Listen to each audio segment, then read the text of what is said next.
ষষ্ঠ উপজেলা পরিষদ নির্বাচনে বিজয়ী চট্টগ্রাম বিভাগের ১৫০ জন চেয়ারম্যান, ভাইস চেয়ারম্যান ও নারী ভাইস চেয়ারম্যানগণ শপথ নিয়েছেন। বুধবার ১২ June Chittagong primary teachers training institute পিটিআই-এর হলরুমে বিভাগীয় কমিশনার কার্যালয়ে আয়োজিত এই শপথ অনুষ্ঠানে অংশ নেন চট্টগ্রাম বিভাগের বিভিন্ন উপজেলা থেকে নির্বাচিত জনপ্রতিনিধিরা, যাতে কক্সবাজারের ঈদগাঁও, চকুরিয়া, পেকুয়া, রামু, উখিয়ার ১৫ জন চেয়ারম্যান, ভাইস চেয়ারম্যান ও সংরক্ষিত ভাইস চেয়ারম্যান শপথ নেই।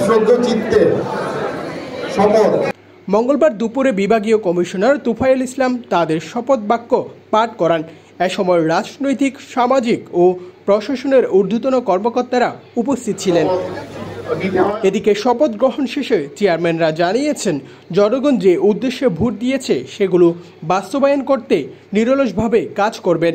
ঈদগাঁও উপজেলা পরিষদের চেয়ারম্যান মোহাম্মদ আবু তালেব জানান, নতুন উপজেলার মানুষের দীর্ঘদিনের প্রাণের দাবি ফায়ার স্টেশন স্থাপন করা, সেটি স্থাপনের উদ্যোগ নেওয়া হবে। সর্বপ্রথম আমি এই জায়গাটা জাতীয় সমস্যায় রূপান্তরিত হয়েছে। আমাদের ঈদগাঁয়ে কিছুদিন পর পর আগুনে ঈদগাঁবাসী যোগ দিয়েছে। কোটি কোটি টাকা ক্ষতিগ্রস্ত হচ্ছে। আমি প্রথম এক ব্রিগেড এক্সটেনশন, তারপর দিয়ে আমি আমার দায়িত্ব পালন শুরু করি। ভাইস চেয়ারম্যানরা বলেন, অবকাঠামো উন্নয়ন সাধিত করতে চেয়ারম্যানের নেতৃত্বে সমাজের সর্বস্তরের জনগণকে সঙ্গে নিয়ে স্মার্ট উপজেলা পরিষদ গঠনে ভূমিকা রাখবে। উপজেলাকে একটি আদর্শ, স্মার্ট, উন্নয়নশীল এবং বাংলাদেশের মধ্যে অন্যতম একটা উপজেলা হিসাবে প্রতিষ্ঠা করার লক্ষ্যে কাজ করে যাব, সাধারণ জনগণের পাশে থেকে।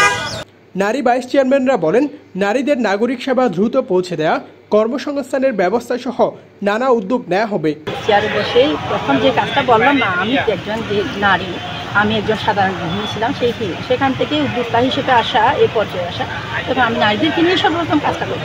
এদিন সকাল থেকে বিভাগের বিভিন্ন জেলা উপজেলা থেকে নবনির্বাচিত চেয়ারম্যান, ভাইস চেয়ারম্যান, নারী ভাইস চেয়ারম্যানরা দলীয় কর্মী, সমর্থক, শুভাকাঙ্ক্ষী মিছিল সহকারে পিটিআই মাঠে সমাবেত হন।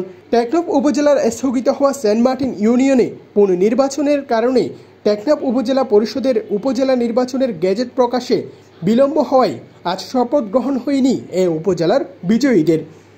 Desk report, TTN।